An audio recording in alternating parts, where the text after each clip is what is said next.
Hi, I'm Brian O'Day, and this is Creepy Canada.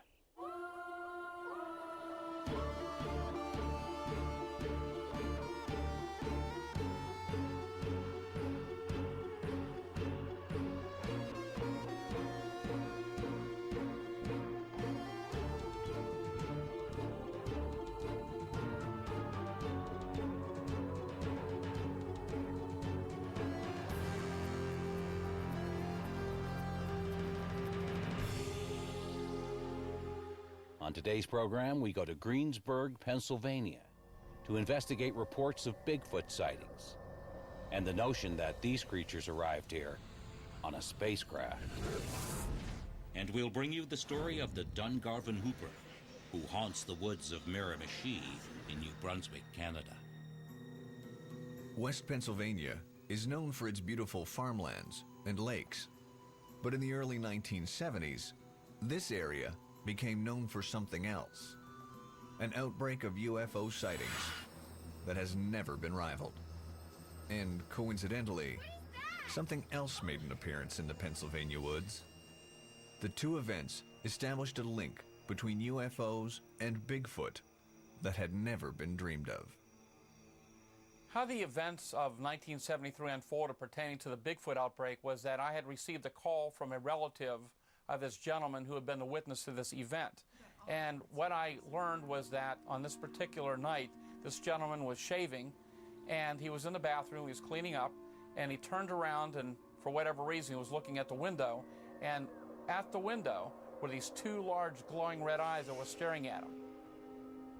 And he was quite shocked. He turned around, knocked some things over, ran out into the other room to call some of the other family members, and they all smelled this unusual odor they described like rotten cucumber, a very strong odor. And it was very unusual enough to see these glowing eyes staring at him in the window, but when everybody went outside and when I went there later and looked at the window, it was 8 feet off the ground.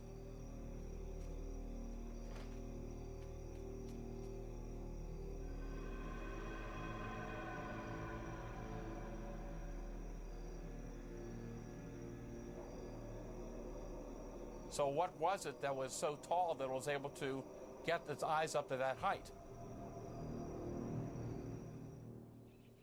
Bigfoot, Yeti, Sasquatch. It's easy to dismiss the idea of a giant ape-like humanoid. It seems more cartoon than reality. But a series of events in Pennsylvania in 1973 changed a lot of people's minds about the existence of these creatures. What's even more intriguing is the evidence that suggests these creatures may come from another planet. I was so scared. I was in the bathroom shaving. Bigfoot researcher Stan Gordon interviewed the couple shortly after they reported the sighting. He was convinced of their sincerity and honesty.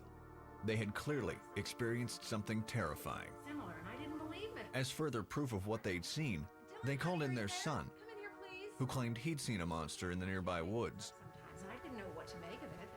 At first, the parents hadn't taken him seriously, but now it didn't seem so unlikely. I hope this Mr. Gordon can help us figure out what it was that's out in the woods. It's terrifying. This particular sighting occurred outside of Greensburg, and this was the first event that we had, and it was the first of many, many reports that would happen over the next several months over a widespread area here in Pennsylvania. The boy took Stan Gordon out to the woods, where he said he'd seen this monster. After a quick investigation of the area, Stan Gordon made a remarkable discovery: a fresh footprint.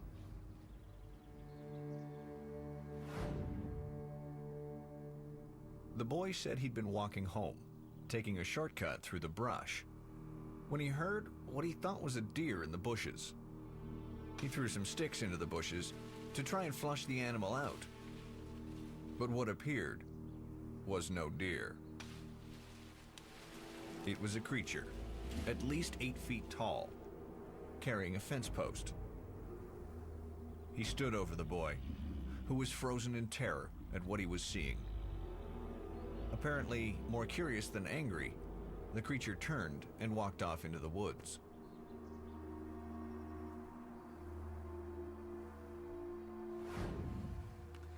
We have a track out in the woods.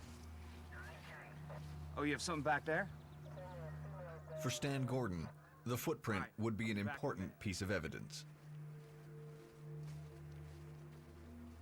And this is the track that we found up there behind the hill. As you can see, it's three-toed. It's 13 inches long and 8 inches wide. And you can see the muscle tone, the bone structure in it. Very, very detailed track. Now, this one was colorized for television. But very intriguing because other locations turned up very similar tracks during that time. And even years later, very similar tracks have shown up throughout Pennsylvania and, in fact, other parts of the country as well. There were sightings being reported from 7 counties in southwest Pennsylvania. We also began to find that there apparently have been other sightings prior to this Greensburg report, but a lot of people were very reluctant to report it until they started hearing more people talking about it. And so this has been going on for a longer period of time than we had any idea of.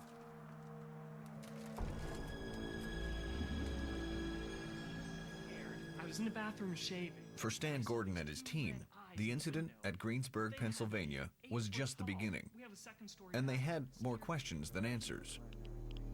Suddenly, there were so many reports of Bigfoot sightings, some from such credible witnesses that law enforcement officials had to take it seriously. Where were these creatures coming from? Stan Gordon's next investigation found a link that no one had anticipated. One of those particular cases came in from about 50 miles from the Greensburg area up in Beaver County. And this particular case involved 2 teenage girls. They were in a rural area, and they were waiting for somebody to take them somewhere. They were waiting for a ride. And as they were standing there in this wooded area, this very large, hairy creature, man-like creature with long arms and covered with hair, walked across the road into the woods. Do you see it? The sighting of the creature was strange enough, but what they said was that the creature had in its one hand a small glowing sphere of light.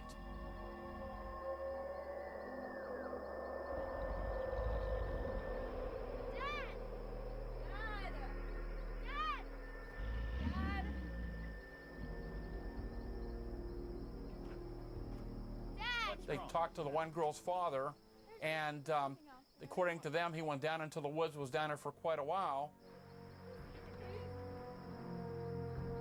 Hurry, Dad. In the woods that way. Be careful.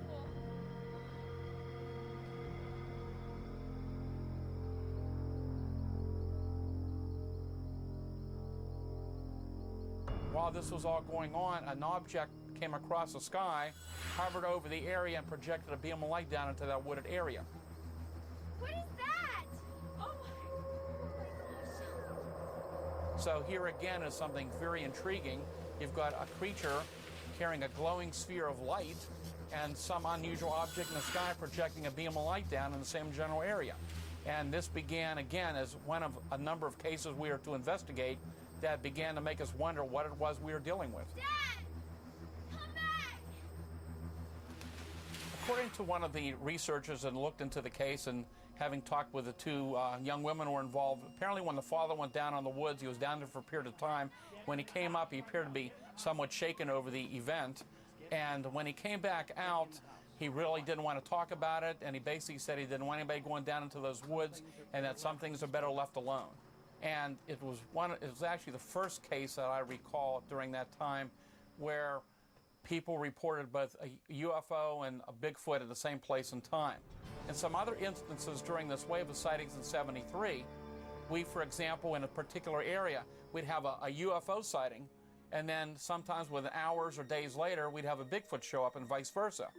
But while it is very apparent that there are some in the Bigfoot field that don't want to hear about the UFO phenomenon being involved, and a lot of people with UFOs don't want to hear about the Bigfoot phenomenon being involved, that isn't our position. We got out to investigate these reports as the incidents were being reported, and this is what took place, and we're just documenting the information, trying to find the answers ourselves to what we're dealing with. Reports began to come in from a widespread area of sightings of these large, hairy Bigfoot-type creatures. And my phones in my home, my UFO control center, the operation center, was operated out of my house. And of course, all the people involved in my group were volunteers. And as more activity began to take place, more of these people began to spend day and night here answering the phones and working the radio communication center here to dispatch our investigators out. And it got to the point where there was so much going on, so much activity, that I took some time off from my full-time job where I was operating a small little electronics firm here locally to spend full time out in the field just going out there to investigate these sightings firsthand. And I can tell you, if I hadn't been directly involved in this investigation myself, it'd be very hard for me to believe some of the events that were taking place. When we come back, a documented link between Bigfoot and UFO sightings.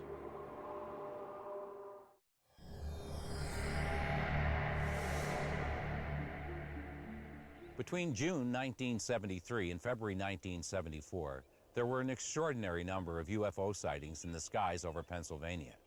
Reports were coming in by the hundreds. And, almost as frequently, a Bigfoot-type creature was seen in the same area at the same time. Were these two phenomena linked? There's no doubt that the most interesting case that we investigated during the outbreak of Bigfoot sightings in 1973, and probably one of the most classic cases on record, occurred on the night of October 25th, 1973 in Fayette County outside of the city of Uniontown, Pennsylvania. What we learned was at about 9 p.m. that evening, Stephen and his wife were in the truck and they were proceeding down the farm lane towards his father's farm when they observed this large red sphere about as big as a barn, about 100 feet up in the sky.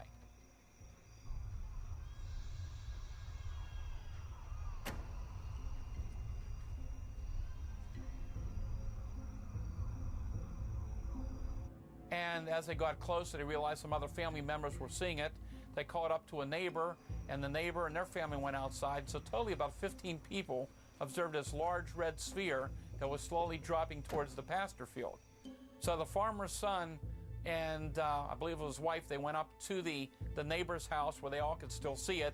And he and two neighbor boys decided they were going to proceed up to that pasture area to see exactly what this thing was. So Stephen goes back to the father's farmhouse and grabs some ammunition. He grabbed a handful of ammunition, which turned out to be 2 tracers and 3 live rounds of ammunition, and they also picked up a single extra bullet and put it in his pocket. So they proceeded up towards the pasture field. They left their truck with the headlights on, angled on the hill so they could see as they were walking up that incline. And as they got up to the top of the pasture, the object was about 250 feet away and was apparently sitting very close or right on the ground. And the object now looked like a large, bright white, half a hemisphere, like half a bubble. And it was sitting on the ground. It was luminescent. It was illuminating the whole area. There was this high-pitched sound, he said, similar to like a lawnmower, which they could hear. And also, as they were approaching the area, they were also hearing a sound that was like loud baby crying sounds as well. Their attention is drawn to about 75 feet away along a fence line, where they're seeing these 2 large figures moving along the fence line in their direction. The one figure they estimated was about 9 feet tall. The other one was close to around 7 feet tall. They could estimate this also from the fence posts that were made up of old railroad ties and about 6 feet tall that had been put into the ground. Now, at first they thought they were bear, and they realized that these things are bipedal. They're walking upright. They're covered with long, dark, matted hair. And these creatures have these very bright green eyes that are glowing. The one boy becomes very, very upset, and he tells Stephen to shoot at them. And finally, Stephen fires his first round, which was a tracer, so it was just a bright flash. And when he fired the tracer, the larger of the 2 creatures made this crying sound. He fired the second tracer. And when he fired the second tracer, the larger of the 2 creatures reached out as though to grab at that tracer round. And he said at the exact moment that the creature went to grab at that tracer, suddenly the object in the field disappeared. It didn't take off, it didn't leave, it just suddenly vanished. The light went out, all the high-pitched sound it was making suddenly stopped. And he said even the area around the neighborhood, like the dogs soon after that, they became very quiet. And the 2 creatures slowly turned around and began to walk back towards the opposite direction, towards the wooded area. Well, at that point, the one boy had already run out of the area. He was pretty upset, and he had 3 live rounds of ammo, and he fired right into them. And he said he hit the largest one. He said it sounded like a bullet hitting water, but there was no indication that the creatures were harmed in any way. So after watching the creatures moving away in the distance, Stefan and the other young boy, they went back to their vehicle, drove back to the farmhouse. They took some of those people from that farmhouse to the neighbor's house where they called the state police. And it was about 9:45 when the state trooper arrived at the scene. And when the trooper got there, he said, "I'm here to investigate the flying saucer." And Stefan said, "Forget about it. You're going to think we're nuts, so just don't worry about investigating." The trooper said, "I have to investigate it. We had a report of 2 similar creatures seen on the mountain last night, so I have to follow up on the investigation." So they get into the state police car, and they go up towards the pasture. And they get out of the vehicle, and they proceed over to the area where the object had been resting on the ground. And to the surprise of the state trooper, the whole area was now self-luminescent and glowing. The state trooper said it was about 100 to 150 feet in diameter.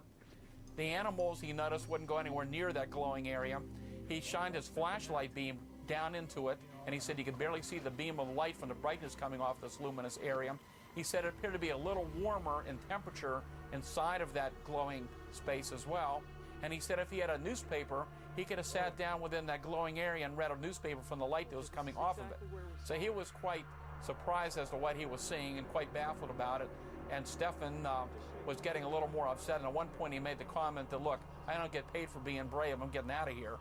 And they went and left that spot, proceeded over towards the edge of the woods along the fence line when they'd seen the creatures. And at one point, they heard something heavy walking. And they would stop, they'd hear a couple steps, they would move, it would move, and they were both becoming a little nervous, feeling that there was something close by. Now, at this point, they heard this noise ahead of them. What is that? Stefan reached in his pocket, he had 1 bullet left, and he fired right into this thing. He said when he hit it, the thing charged at the fence. The 2 fellows jumped into the police car and got out of there. They radioed to the barracks that they were coming in, and the state police dispatcher kind of made a comment, "You see a little men out there, any Martians out there," something along that line, and the trooper said there's definitely something here. So when they got back to the state police barracks, they were both separately put in 2 separate rooms. They were both separately interviewed, and after that interview is when the state trooper contacted my hotline and requested a team be sent to the site. Well, I never saw one before. This thing was huge. It was big. It had to be... When we come back, checking radiation levels at the mysterious glowing circle.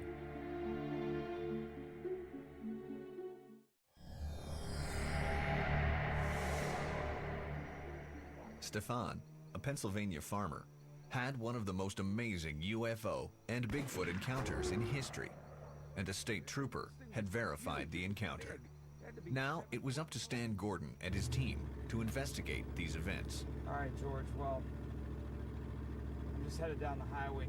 We got up there in the early morning hours, and the first thing we did when we met Stefan was we checked him in the area for radiation, found all the radiation levels were normal, this normal background radiation, looked around the area, noticed that the animal still wouldn't go anywhere near the glowing area where the object had been, but when we got there, the area was no longer glowing. And as we're up in that field looking around for other indications, other evidence, suddenly this very unusual strong wave, this unusual odor that I would describe as more like sulfur, rotten egg smell, permeated the air.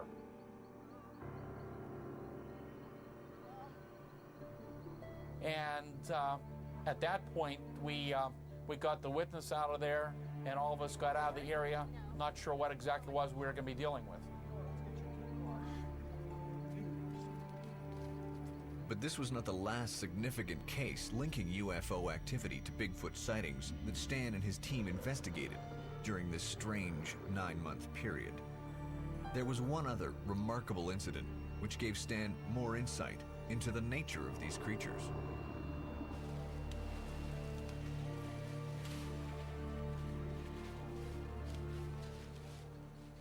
There was an event that happened on the night of February 6, 1974, also in Fayette County near Ohio Pile, that may give us a clue as to why we haven't come up with any really solid evidence of some of the Bigfoot events being reported. What happened on that particular case, that evening, a woman who lived in a cabin out in a very wooded area near Ohio Pile she had heard some noise out on her porch. It sounded like the rattling of tin cans. And there had been some wild dogs had been roaming that area for several weeks, and she figured the dogs were back. They're out on the porch. So she loaded her 16-gauge shotgun, and she was going to fire right over top of their head just to scare the dogs away. So what she did, she loaded one chamber, opened up the door of her porch, and went out in the doorway. And instead of the dogs being there, about 6 feet away, was this very large, hairy, man-like creature that was about 7 feet tall, about 6 feet away from her. As soon as she got outside, the creature raised its arms up over its head, and she had the feeling this thing was going to lunge at her, and she immediately pulled the trigger and fired right at this creature. And she said what happened next was there was a bright flash of light, like somebody took a photograph, and suddenly the creature just disappeared. Well, that's not even the end of the story. She goes back in the house. She's very upset, not sure what she's dealing with here. And about 100 feet away, her son-in-law and the family lived in a trailer, and they heard the gunshot. So they called and said, what's going on up there? And she tried to explain to him. So her son-in-law grabbed his revolver, and he began to walk down the road towards her home. Please hurry!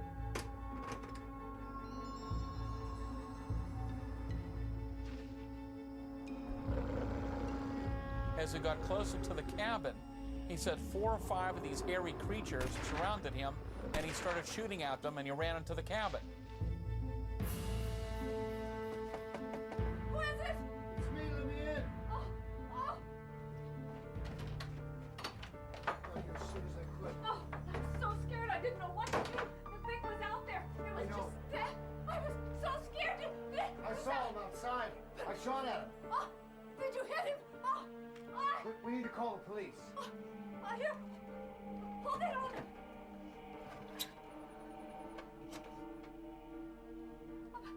Oh, please hurry. It's an emergency. We need your help. Please come right away. So when he got into the cabin, they both looked out the window. He said also what was so unusual was, here's this bright object, almost like a Christmas ornament with red lights and other lights on it, flashing, hovering over the trees at the same time. Soon after the event occurred and they reported to the state police, a state trooper along with a National Guardsman arrived at that location to investigate. Now the reason the National Guardsman was with them that night is because at that particular time there was a national trucker strike going on, and there was gas rationing going on across the country. There had also been some reports of shootings and violence on the highway, so the National Guard in some states were patrolling with the state police, which was happening in Pennsylvania. So in that case, a state trooper and a National Guardsman arrived at the scene initially. Well, thank God you're here. Come on outside. Explain to me what happened out here, please. Please. See, she heard a noise outside. She got the gun and she came out here. And I then... saw this big hairy thing. He's just covered with hair. Wasn't he covered with hair? Covered with hair. These big feet. And I just raised my gun and I shot at it. Do you think you hit him? I don't know. He just disappeared. You know what? Can you please go inside and we'll check the area out? Thank you. Let's check the area out over here, please. Although the men searched all around the property, shining their flashlights into the shrubs and trees, and looking for footprints on the ground, they found nothing unusual.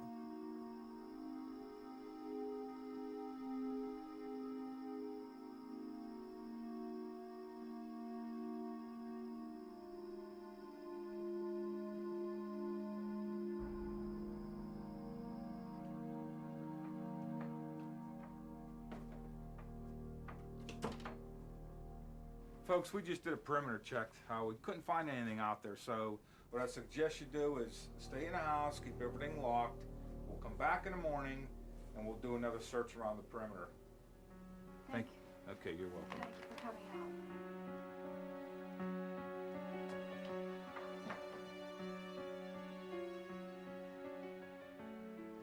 Because of the gas shortage at the time, we were not able to get any gas to get up to that area, which was a pretty good distance away the night of the event.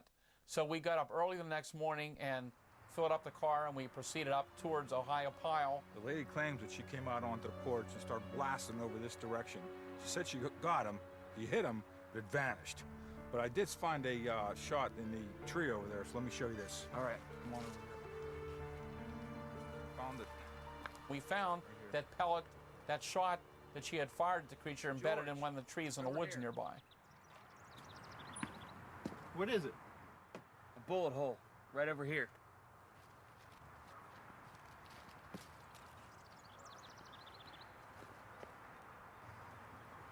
Look. Yeah. Bigfoot sightings, of course, have been reported not only in Pennsylvania, but through many of the neighboring states throughout the United States and many parts of the world. And of course, the skeptics have always asked, well, if these things are really being seen out there, these unusual animals, why isn't there more physical evidence? And I have to agree. After having been involved in investigating hundreds of Bigfoot sightings over the years in Pennsylvania, talked to many, many credible witnesses, having seen some limited physical evidence out in the field, one has to wonder why, if these things are around and why people see them so, in some years, quite frequently, why hasn't somebody hit one with a car? Why haven't they found a dead body? Why haven't they found other stronger evidence out in the field than just some hair samples, some footprints occasionally? And if this lady's account is accurate about actually shooting one of these creatures at close range and it's suddenly disappearing, well, now this brings in a whole different aspect of the case, something that we have to wonder what exactly it is we're dealing with. The huge wave of Bigfoot and UFO sightings that had started the previous year now slowed down. Stan Gordon and his team now had hundreds of reports to go through, and many of them raised more questions than answers. But an even bigger question was raised by the discovery of another team of investigators, a man in a dark suit, accompanied by a military officer. After the break, was the U.S. government trying to discredit the Bigfoot and UFO sightings?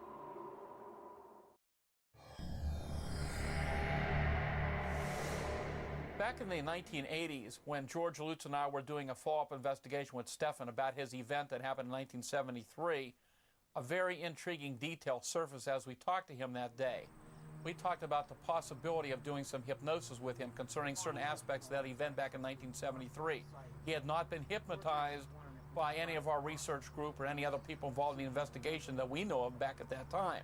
So anyhow, we talked to him about it during the mid-80s when we were there, and he looked at us and said, You already did hypnosis. What are you talking about? Yeah, you sent two guys over, an army guy and a guy in a suit. When was this? Like 10 years ago. Are you sure? Positive. They said that we sent them? He said you sent him. He said your name. Guy in a suit said he knew you, Stan, that you told him to come hypnotize me. That's impossible. It wasn't us. Shortly after Stefan reported seeing the UFO and the ape-like creatures near it, he was visited by a man in a dark suit and a military officer.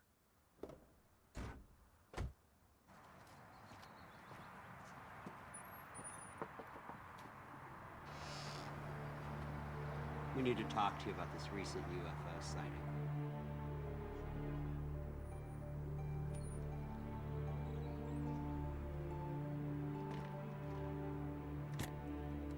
We'd like some more information about what you witnessed the other night.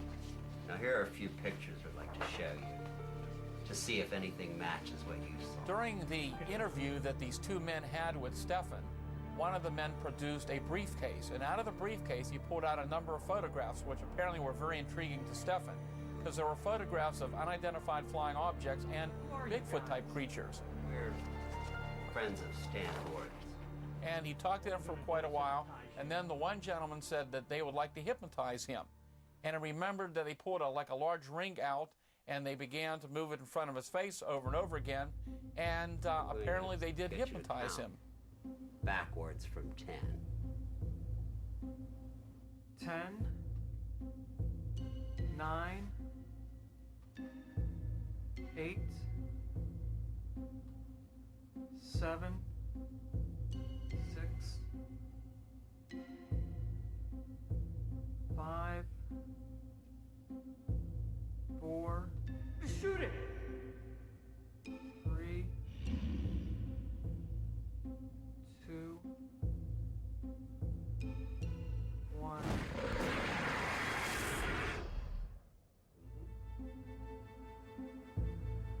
I want you to tell me everything you saw that night.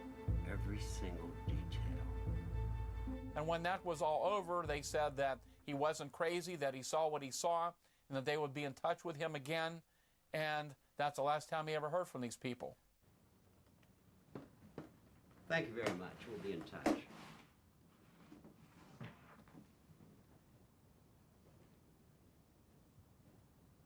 Who these men were that visited Stefan 2 or 3 weeks after the event happened, of course, is open to speculation. And of course, the government got out of UFO investigations back in December of 1969 when the Air Force shut down Project Blue Book, which was their official investigating agency. So who these men were and why they had an interest in this case is something we still have no answer for.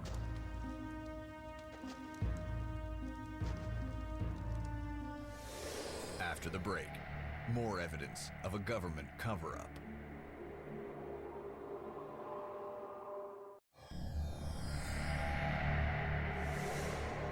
There were some other instances that happened during the many months that we were out in the field investigating these UFO and Bigfoot sightings that were going on.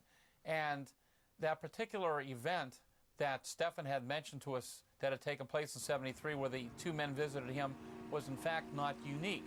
We had got a call from a request from the police department up in Derry Township to send a team up there right away that another event had happened involving a close Bigfoot encounter at a trailer park up there. So we proceeded from Hermanley, PA up to that trailer park up in Derry Township. When we got there, what we found out was that the people in the trailer had heard something scratching at the end of the trailer. And all of a sudden, their lights in the trailer began to go on and off. And the woman saw this very large, very broad-shouldered, dark creature running off to the other end of the trailer park.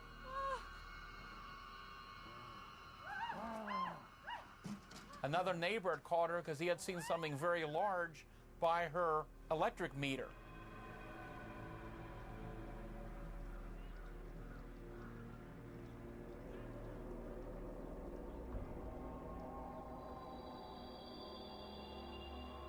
And when we investigated, we found that apparently this thing had pulled a large electrical wire from out of the ground, and that is what was causing the light to go on and off. So what happened was that several days later, I got a call from that woman who had been at that trailer park who had experienced that event, and she called to tell me that she had found some hair samples on the trailer that may be connected with the creature she had seen several days before. She was having trouble getting to me. She had to get the operator to break in as an emergency to get through because all the phone calls coming in to our hotline number at that time. And anyhow, what she called about, she was highly upset because a man had come to her trailer saying he was investigating the Bigfoot sightings in the area. She didn't know how he had even gotten her name, and he came down to her trailer, and she mentioned to him that she was trying to reach me, that she had these hair samples, and he said, well, he knew me and he would take the samples to me. Are you the one that saw the Bigfoot? Yes, yes, I am. Could I see you down here for a second? Sure. Yes. Yes, we did over here. Well, I can show you this. First of all, we collected these hair samples. I'm going to take this for I also took this picture. You can't have that picture. That belongs to me. I'd really like to have that back. That doesn't belong to you. We can decide. investigation. There's a footprint of him. And also there was some other people right there at the trailer looking, some footprints. They had been found right near the trailer, looking around the area as well. There's the footprint. Then he went over to the footprints in the ground and began to destroy the footprints. At that point, the lady began yelling that, you know, who are you? What are you doing? I'm calling the police. And they said he ran out of there, ran back to his vehicle, which had an Ohio license plate, and almost turned over getting out of there at a high rate of speed. Now, who this fellow was, to this day, we don't know. And, of course, what happened to the hair samples is something that we'll probably never know.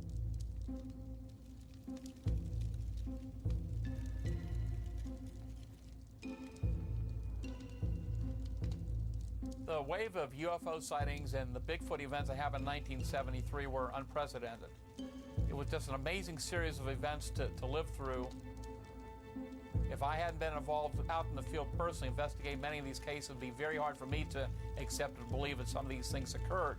But in so many of these instances, either myself or some other team members, we were out at the sighting location within minutes or hours after the event occurred. The evidence was still fresh. You could see the emotional reaction of the witnesses out there. And most intriguing, in many cases, you saw the animal reactions. People can be fooled, but animals can't. But the point is, this is something that's well documented. These cases could not be easily dismissed. And we hope someday that somebody out there will have an answer as to why these things were reported. Does Bigfoot exist? Is it an as yet undiscovered species on Earth? Is it a creature from another planet? Could Bigfoot be a test animal created by aliens and put on Earth to gauge human reaction? Stan Gordon says he still gets reports of sightings to this day, and he and his team continue to collect evidence of Bigfoot's existence. Coming up next, the Whooping Ghost of Dungarvon, New Brunswick.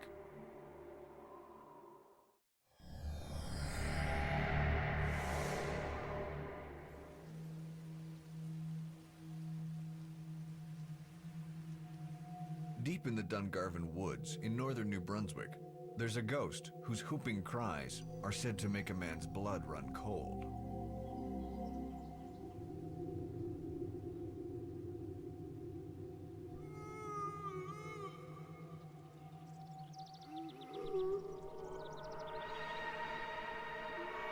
People say it's the angry spirit of a young man named Ryan Garvin, which has haunted the woods since the young man's grisly death in 1827.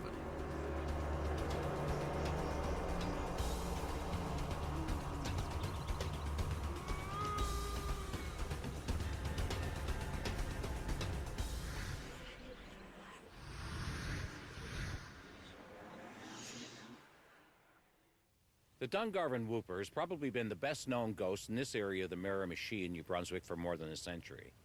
His otherworldly screams can be heard echoing through the forests.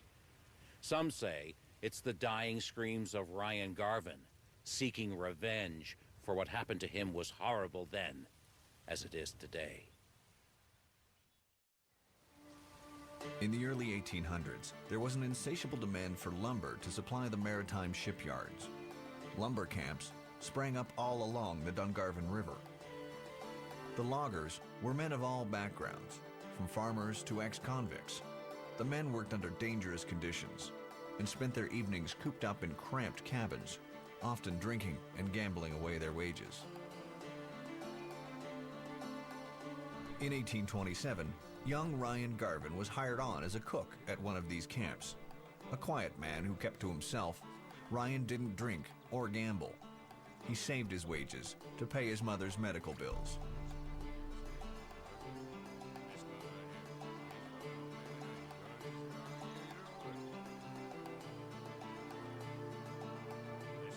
Not long after Ryan joined the crew, a severe storm washed out the road, the only road in and out of the remote camp.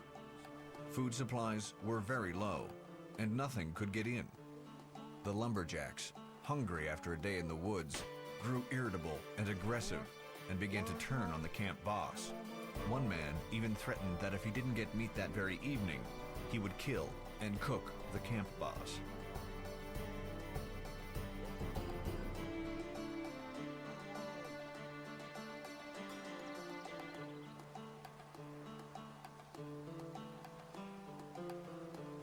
Fearing this was not an idle threat, the camp boss conceived of a ghastly plan.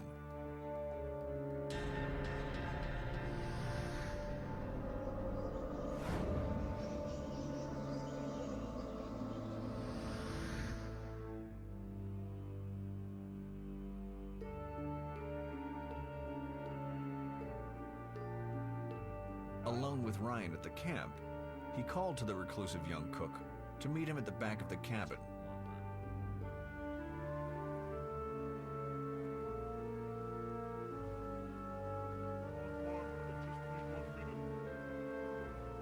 Little did Ryan know that he was walking to his doom.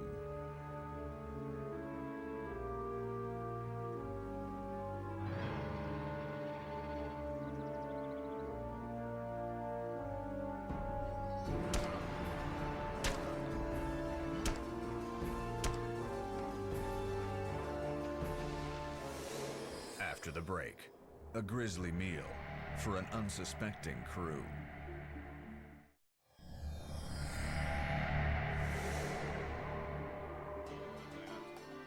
That evening, when the lumberjacks returned to camp, it was the camp boss and not Ryan who met them.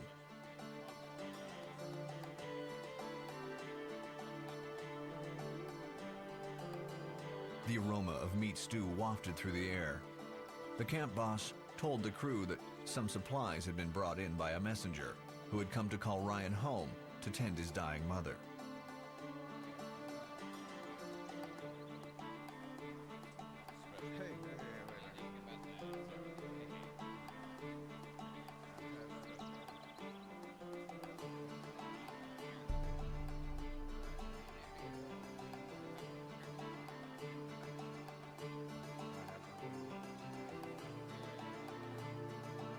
What the crew didn't know was that the camp boss had butchered Ryan and cooked his flesh into the stew that they were devouring with such pleasure.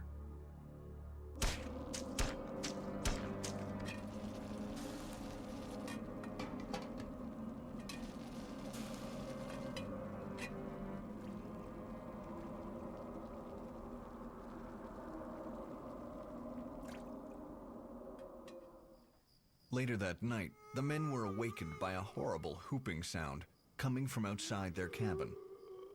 That was the first time the unearthly whoops were heard. It was a sound that would torment the crew boss for years. As the stories about the Hooper spread, loggers refused to go anywhere near the area. One day, many years later, when this was one of the few remaining areas left to be logged, a lumberjack came across some bones an animal had dug up. They were human bones. And since the only person to have gone missing in the area was the young cook Ryan Garvin, it was concluded they were his remains.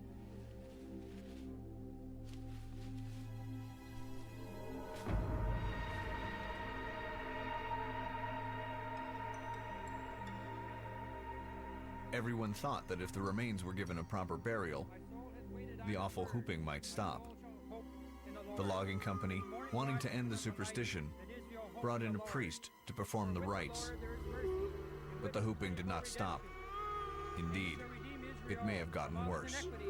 Grant them eternal rest, O Lord, and let perpetual light shine upon them. May they rest in peace. Amen.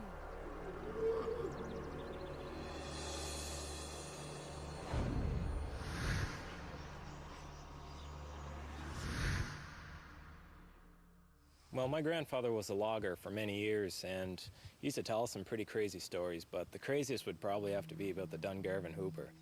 Well, the story starts off way back in the day with my grandfather playing some cards and having a few drinks with some fellow loggers of his, and he's losing badly to a rowdy drunk from Alberta, when all of a sudden they heard a loud whoop come from outside.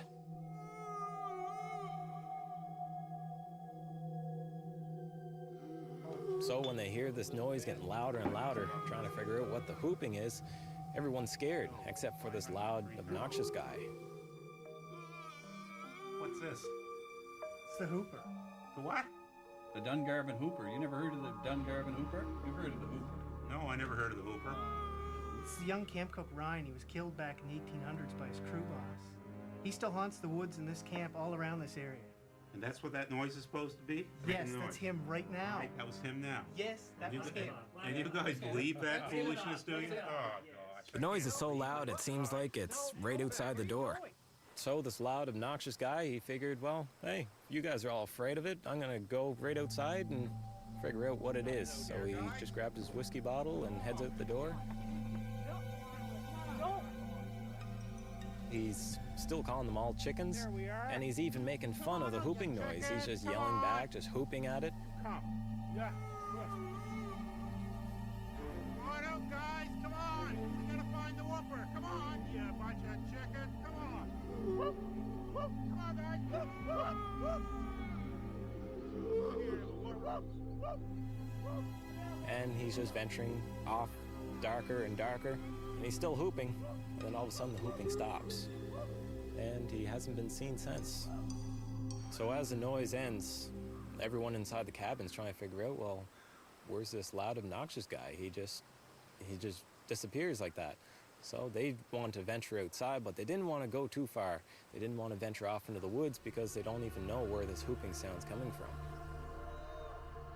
So they waited till the next morning to figure out where their friend went to. And they ventured off outside into the daylight, and they found nothing. They found nothing at all. Except for his whiskey bottle.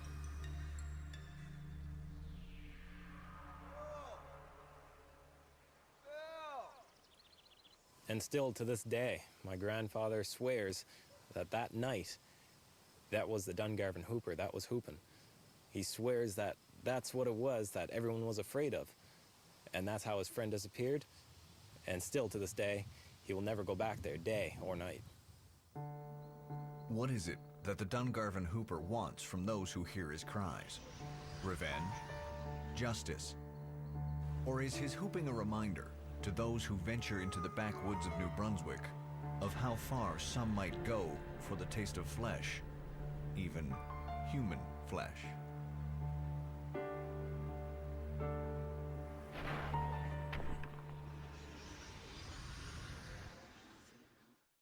Those were just some of the stories from Creepy Canada's Ghost Files. Join us next time for more. I'm Brian O'Day. Thanks for watching.